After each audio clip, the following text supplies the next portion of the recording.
નમસ્કાર વિદ્યાર્થી મિત્રો, 12 કોમર્સમાં સ્ટેટની અંદર ચેપ્ટર નંબર 1 સૂચકાંક આપણે ચાલ્યું છે. એની અંદર છેલ્લે લાસ્ટમાં ઉદાહરણ નંબર 5 સુધી આપણે જોઈ ગયેલા હતા. હવે ઉદાહરણ નંબર 6 ની રકમ લખેલી છે. એક ફ્લોર મિલમાં 3 ધાન્ય ઘઉં, બાજરી અને ચણાના લોટના વર્ષ 2011 થી 2015 સુધીના વેચાણ અંગેની માહિતી નીચે મુજબ છે. અહીં આપણે વેચાણ અંગેની માહિતી આપેલી છે કે 2011માં ઘઉંનો લોટનું વેચાણ કેટલું થયું, 2012માં કેટલું થયું, 2013માં એ પ્રમાણે બાજરીનો લોટ છે, ચણાનો લોટ છે, એનું વેચાણ અંગેની માહિતી અહીં આપણને આપેલી છે. આ માહિતી ઉપરથી સાદી સરેરાશનો અહીં આપણે ઉપયોગ કરીશું. સાદી સરેરાશ એટલે સમજો કે 3 વસ્તુઓ છે, 3 વસ્તુનું વેચાણ કે 4 વસ્તુનું વેચાણ આપેલું હોય તો એનો જેટલું જે કે સંખ્યા હોય એનો આપણે સરવાળો કરીશું અને ભાગ્યા જેટલી વસ્તુ હોય એના વડે ભાગી દઈશું. એટલે સાદી સરેરાશ આપણને મળી જાય. એનો ઉપયોગ કરીને નંબર 1 અચળ આધારની રીતે આપણે શીખી ગયા. અચળ આધારની રીતે એમાં આધાર વર્ષ તમારે કયું લેવાનું છે? 2011 નું વર્ષ જે છે એ આધાર વર્ષ તરીકે લેવાનું છે. દરેક સંખ્યા તમારે કેટલા વડે ભાગવા પડશે? 2011 માં જે કિંમતો આપેલી છે ચલ કિંમતો એના વડે આપણે ભાગીશું. અને નંબર 2 પરંપરિત આધારની રીતે. પરંપરિત આધારની રીતે એટલે જે સંખ્યા હોય, જે ચલ કિંમત આપેલી હોય અને આગળના વર્ષની જે કિંમત હોય એના વડે તમારે ડિવાઈડ કરવા પડશે. 46 ને 40 એ ભાગીશું, 50 ને 46 એ ભાગીશું, 56 ને 50 એ ભાગીશું. એ પ્રમાણે પરંપરિત આધારની રીતે વેચાણના સામાન્ય સૂચકાંકની ગણતરી કરો.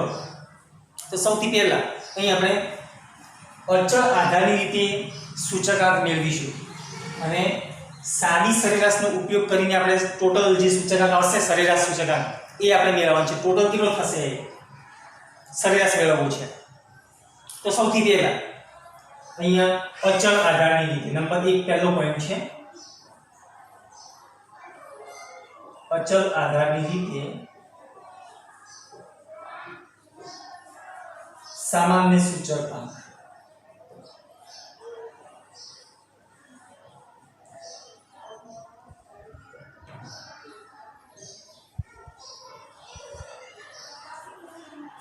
આ જે રીત છે આપણે આગળ શીખી ગયા છીએ. તો આ રીતથી આપણે અહીંયા મેળવવું છે સૂચકાંક. તો સૌથી પહેલા આપણે કોષ્ટક બનાવી દઈશું. અહીંયા આપણને જે આપેલું છે એ પ્રમાણે વર્ષ અને ધાન્યનો લોટ.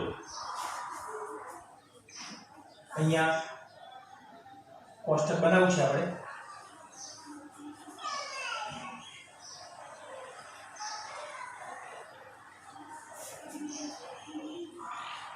વર્ષ 15 આપીશું આ પ્રમાણે. એટલે એક બોક્સમાં 2 વસ્તુ આપણે આવી જાય, વર્ષ અને ધાન્યનો લોટ.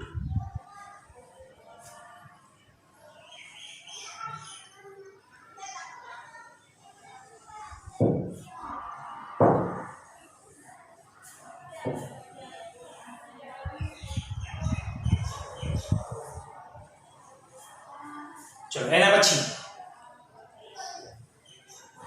અહીંયા જે આપેલું છે એ ઘઉંનો લોટ છે, બાજરીનો લોટ છે અને ચણાનો લોટ છે એ લખીશું.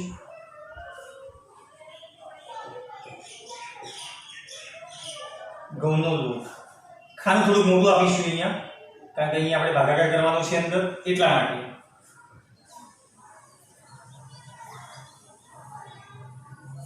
પછી બાજરીનો લોટ છે,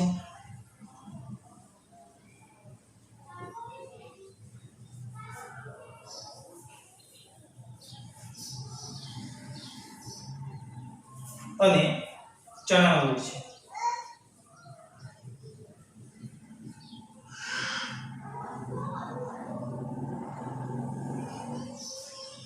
આગળ જો આપણે સરેરાશ શોધવાની છે એટલે આગળ કોષ્ટકને લંબાવીશું.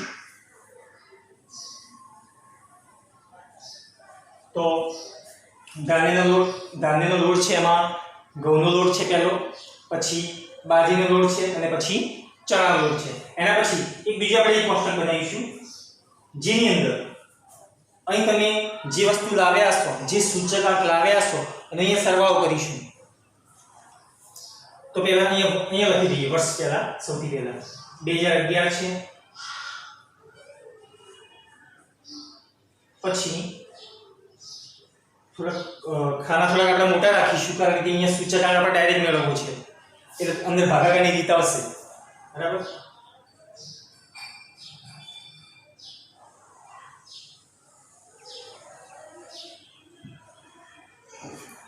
તો અહીંયા 2011 પછી 2012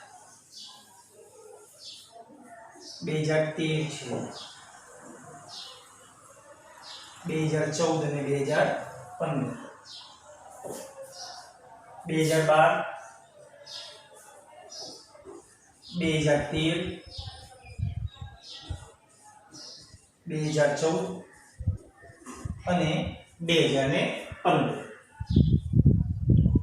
અહીંયા આપણે ડાયરેક્ટ સૂચકાંક મેળવવો છે તો 2011 ની અંદર સૂચકાંક આપણે લેવો છે તમે જો અહીંયા 2011 માટે હવે અહીંયા અચળ આધારની રીત છે એમાં 2011 ની જેટલી પણ કિંમતો છે એ આધાર વર્ષ તરીકે લેવાની છે જે કે આપણને ચલ કિંમતો આપેલી છે તો દરેક સંખ્યાંકમાં તમે જો ગમના લોટ માટે જેટલી પણ એ માહિતી આપેલી છે એ દરેક માહિતીને આપણે કેટલા વડે ડિવાઈડ કરીશું 40 વડે કારણ કે 2011 નું વર્ષ આધાર વર્ષ તરીકે છે તો 40 ને તમે 40 વડે ભાગી નાખો 1 ગુણ્યા 100 આપણી જે રીત છે અચળ આધારની રીતે ચાલુ વર્ષની ચલ કિંમત अपॉन आधार वर्षની ચલ કિંમત ઇન્ટુ 100 તો ચાલુ વર્ષની ચલ કિંમત 40 છે અને આધાર વર્ષની પણ તમારે કેટલી લેવાની છે 2011 ની લેવાની છે એટલે 40 તો 40 ભાગ્યા 40 ગુણ્યા 100 એટલે કેટલા આવશે અહીંયા 100 આવશે એ પ્રમાણે તમે જો અહીંયા જે બાજરીનો લોટ છે એની અંદર પણ એવું છે 2011 ની જે કિંમત છે જે 20 કિંમત છે તમારે આધાર વર્ષ તરીકે લેવી છે તો 20 ભાગ્યા 20 ગુણ્યા 100 એટલે અહીંયા પણ કેટલા આવશે 100 જ આવશે સૂચકાંક અહીંયા કેટલો આવશે ત્યાં પણ 100 આવશે આ પ્રમાણે 2011 માં જે અચળ આધારમાં આ પ્રમાણે થઈ જશે હવે એના પછી 2012 માટે આપણે લેવું છે તો 2012 માં તમે જોઈએ કિંમતો આપણે આપેલી છે 46 તો અહીંયા 46 કેટલા વડે ભાગીશું દરેક સંખ્યાને તમારે 40 વડે ભાગવાની તો 46 ભાગ્યા 40 ગુણ્યા 100 કિંમત આપણે પછી લઈએ એ પ્રમાણે 2013 માં 50 ભાગ્યા 40 ગુણ્યા 100 2014 ની અંદર 56 ભાગ્યા 40 ગુણ્યા 100 બરાબર કેટલા આવશે પછી આપણે કેલ્ક્યુલેટ જોઈએ અહીંયા 64 ભાગ્યા 40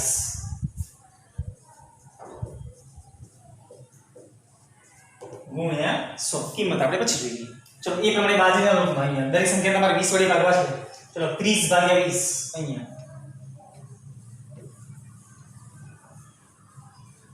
ગુણ્યા 100 છે 36 ભાગ્યા 20 2013 ની અંદર 36 છે 36 ભાગ્યા 20 ગુણ્યા 100 અહીંયા 42 છે 2014 ની અંદર તો 42 ભાગ્યા 20 ગુણ્યા 100 અને 2015 ની અંદર કેટલી કિંમત આપણને આપેલી છે અહીંયા 54 છે તો 54 ભાગ્યા 20 ગુણ્યા 100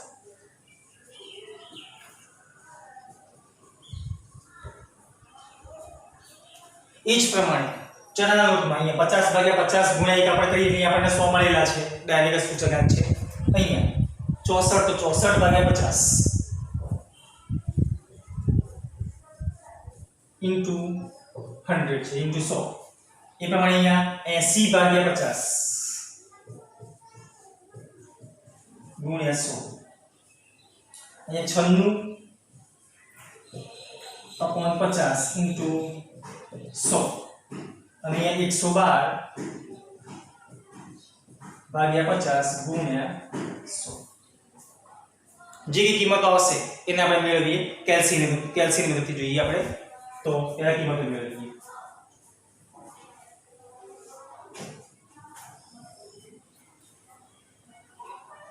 સૌથી પહેલા અહીંયા 46 ભાગ્યા 40 ગુણ્યા 100 એટલે આપણને 115 કિંમત મળશે અહીંયા 46 ભાગ્યા 40 ગુણ્યા 100 એટલે 115 અહીંયા 50 ભાગ્યા 40 ગુણ્યા 100 એટલે 125 અહીંયા કિંમત આવશે 125. પછી 56 ભાગ્યા 40 ગુણ્યા 100 એટલે 140. પછી 64 ભાગ્યા 40 ગુણ્યા 100 160 160.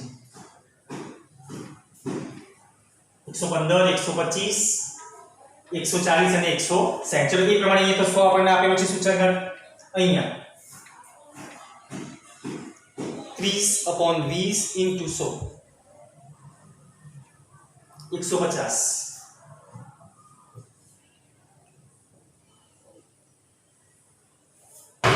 પછી 36/20 into 100 180. 42/20 into 100 210. 54/20 into 100 270. પછી 64/50 64/50 into 100 128. 80/50 into 100 160. એ પ્રમાણે અહીંયા 96/50 96/50 into 100 192. અહીંયા 112/50 into 100 224.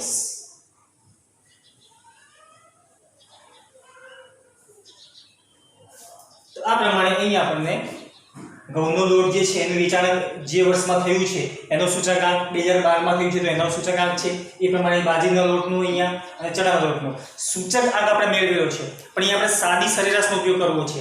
તો અહીંયા 2011 માં ટોટલ 3 નો સરેરાશ કેટલો થાય તો અહીંયા આપણે સરવાળો કરવો પડશે. તો અહીંયા આપણે એક ઓપ્શન આપીશું સરવાળો.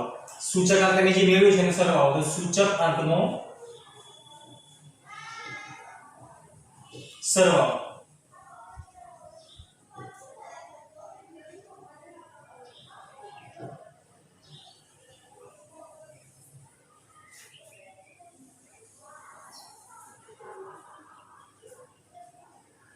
અહીંયા આપણને જે સરવાળો મળશે લખીશું 100 100 અને 100. તો કેટલા થઈ ગયા અહીંયા 300. અહીંયા આપણે કરીએ 115 150 ને 128. 115 પ્લસ 150 પ્લસ 128 393 393. અહીંયા 125 પ્લસ 180 પ્લસ 160 છે 465.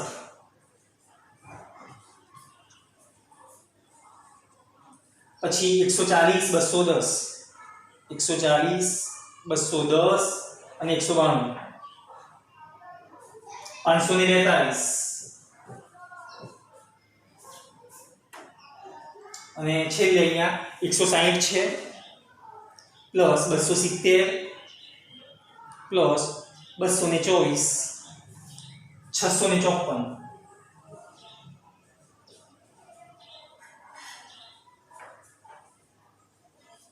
બરાબર. હવે અહીં આપણે જે માંગેલું છે વેચાણનો સામાન્ય સૂચકાંક.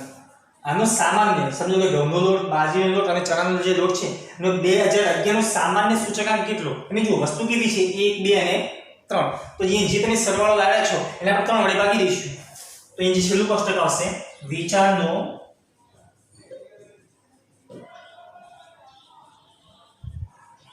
સામાન્ય સૂચકાંક.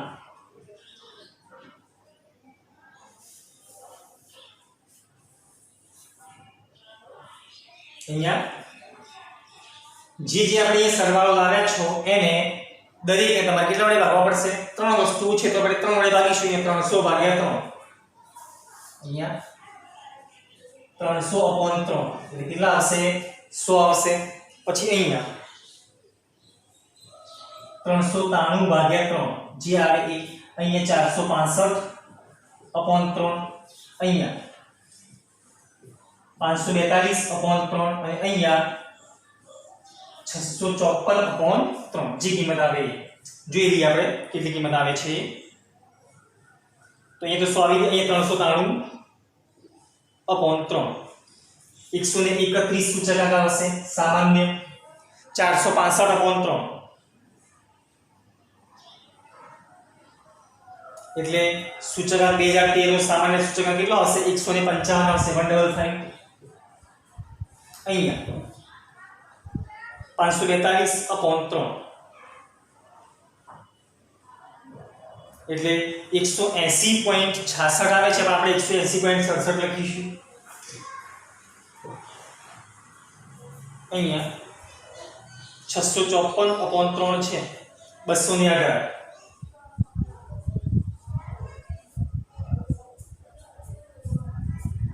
તો આ પ્રમાણે અચળ આધારની રીતે અહીંયા આપણે સામાન્ય સૂચકાંક મેળવેલો છે. હવે આના પછી બીજી રીત આવે છે પારંપરિક આધારની રીત. એમાં આપણે શું કરીશું?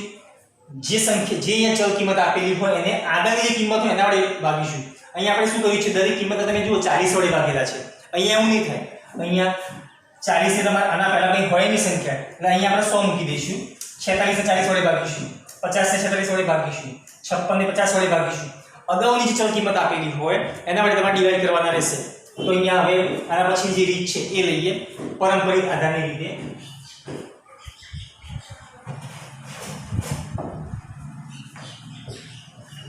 તો નવો ટોપિક અહીંયા નવો જે ક્વેશ્ચન છે નંબર 2 પારંપરિક આધારની રીતે સામાન્ય સૂચકાંક આપણે મેળવવો છે. અહીં ચેન્જ કરી દઈએ.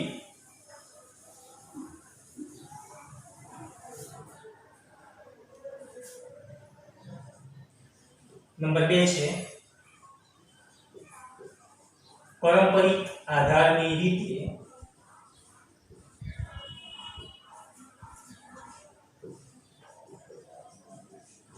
સામાન્ય સૂચકાંક.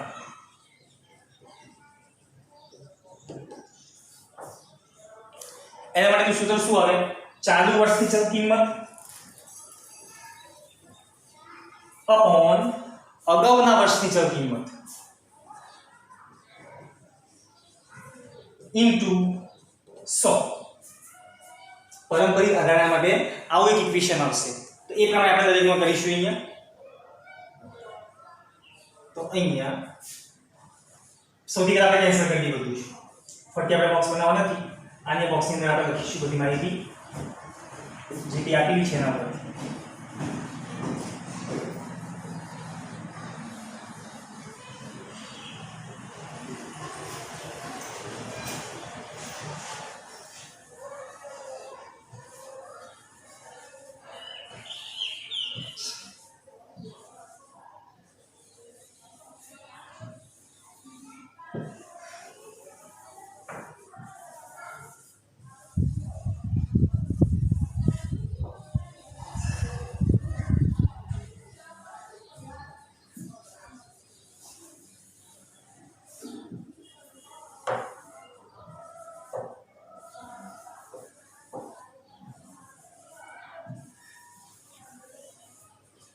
ચલો હવે અહીંયા જોઈએ. ચલો ઘઉંનો જે લોટ છે સૌથી પ્રથમમાં પારંપરિક આધારની રીતમાં જે પ્રથમ ચલ કિંમત જે આપેલી હોય પ્રથમ વર્ષની એનો સૂચકાંક તમારે હંમેશા 100 જ લેવાનો હોય. તમે જો અહીંયા 2011 ની અંદર અહીંયા કિંમત કેટલી છે? 40 કિંમત છે. તો 40 ના અગાઉ 2010 માં કોઈ કિંમત આપેલી નથી. તો અહીંયા આપણે કેટલો ગણી દઈશું? 100 ગણી દઈશું. અહીં બાજુમાં પણ એવું થશે. આના અગાઉના 2010 નું અહીંયા પણ કોઈ વર્ષ આપેલું નથી. અહીંયા પણ એનો સૂચકાંક આપણે કેટલો મેળવીશું? 100. અહીંયા પણ કેટલો? 100. પછી 2012 માં લેવું છે ભાઈ. તો 2012 માટે 46 છે. તો કેટલા વડે ભાગવા પડશે તમારે? 40 વડે. તો 46/40 ઇન્ટુ 100. 2013 માટે 50/46 ઇન્ટુ 100. અહીંયા 56/50 ઇન્ટુ 100. અહીંયા 64/56 ઇન્ટુ 100. કિંમત આપણે પછી જોઈએ. એના પછી અહીંયા બાજરીના લોટ માટે અહીં તો આપણે ફોર્મ કેવો છે, અહીંયા 2012 માટે જોયું છે તો 30 ને તમારે કેટલા વડે ભાગવા પડશે? 20. તો 30/20 પછી 36/30 30/20 ઇન્ટુ 100.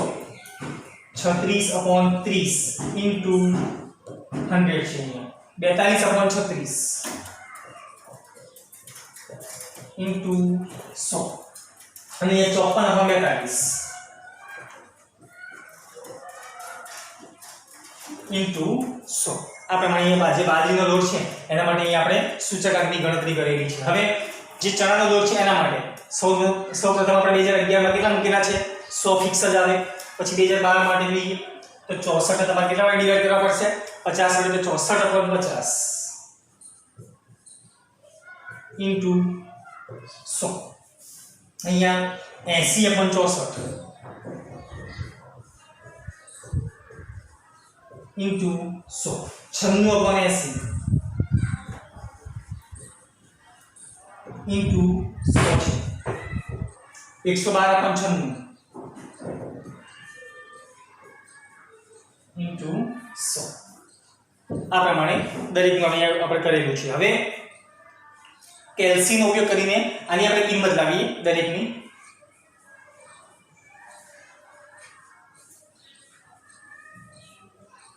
તો સૌથી પહેલા અહીંયા 46/40 ઇન્ટુ 100 છે 115. પ્રથમ કેટલો આવશે? અહીંયા 115. પછી 50/46 50/46 ઇન્ટુ 100 108.70 56/50 ઇન્ટુ 100 એટલે કિંમત આવશે 112. 112. એના પછી 64/56 ઇન્ટુ 100 છે 114.29 114.29 આટલી કિંમત આવશે. હવે અહીંયા જોઈએ 30/20 ઇન્ટુ 100 એટલે 150. અહીંયા કિંમત આવશે 150. ચલો 36/30 ઇન્ટુ 100 એટલે કિંમત આવશે 120. પછી એના પછી 2014 માટે 42/36 ઇન્ટુ 100 116.67 116.67. એના પછી 54/42 ઇન્ટુ 100 છે 128.57.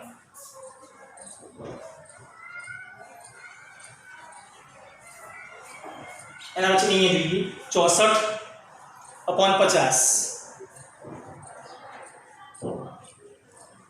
ઇન્ટુ 100 128. 80/64 ઇન્ટુ 100 125. 96/80 ઇન્ટુ 100 એટલે આવશે કિંમત 120. 112/96 ઇન્ટુ 100 116.67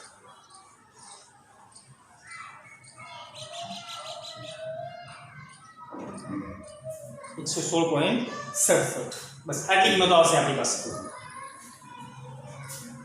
દરેકને આપણે જોઈ લઈએ અહીંયા હવે સૂચક આંકને આપણે સરવાળો લેવો છે જે સૂચક આંક છે એનો સરવાળો કરીશું તો 100 100 અને 100 તો કેટલા થઈ ગયા અહીંયા 300 અહીંયા કરીએ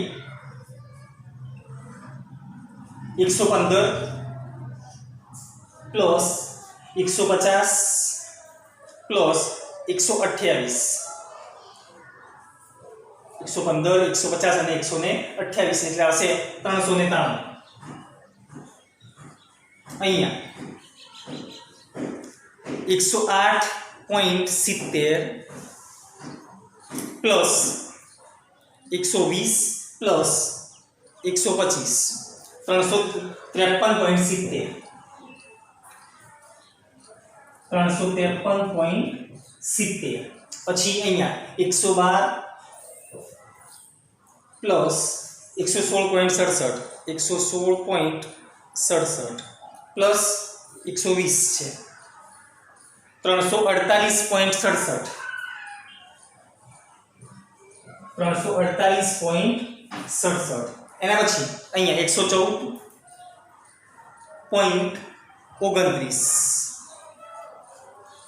પ્લસ 128.57 અને પ્લસ 116.67 359.53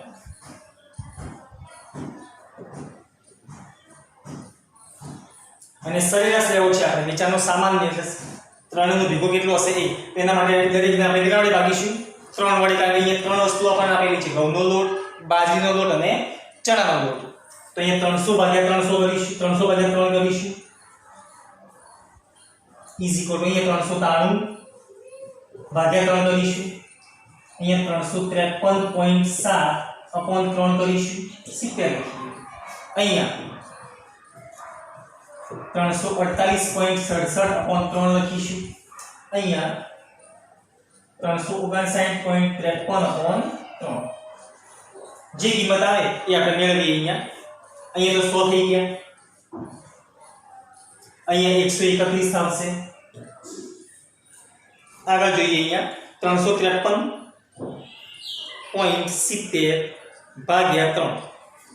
117.9 પછી 348.67 348.67/3 તો હશે 116.22 પછી 359.53/3 119.84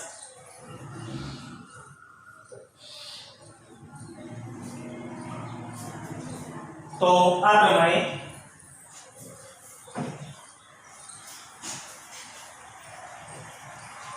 આ પ્રમાણે સૂચક આંક આપણે મેળવી શકીએ તમે જો સૌથી પહેલા આપણે અચળ આધારની રીતે મેળવેલો હતો એના પછી પારંપરિક આધારની રીતે અહીંયા સામાન્ય સૂચક દરેકમાં આપણે મેળવેલો છે દરેકમાં ઇક્વેશન તમારે યાદ રાખવું પડશે અચળ આધારની રીતે હોય તો એમાં અચળ વર્ષ આપેલું હોય અચળ આધાર માટે જે આધાર વર્ષ તરીકે આપેલું હોય એને તમારે એની જે કિંમત હોય એના માટે દરેક ચલ કિંમતને તમારે ડિવાઈડ કરવા પડશે અહીંયા એવું નહીં હોય અહીંયા આવું સૂત્ર આવશે ચાલુ વર્ષ તમારે જે વર્ષનું લેવું હોય એ કિંમત અને એના અગાઉના વર્ષની જે કિંમત હોય એના માટે તમારે ડિવાઈડ કરવા પડશે ઇન્ટુ 100 કરવા પડશે તો આ પ્રમાણે અહીંયા આપણે સૂચકાંક મેળવી શકીએ હવે આના પછી જે નેક્સ્ટ એક્ઝામ્પલ આવશે એ આના પછીનું જે લેક્ચર આવશે એની અંદર આપણે જોઈશું થેન્ક યુ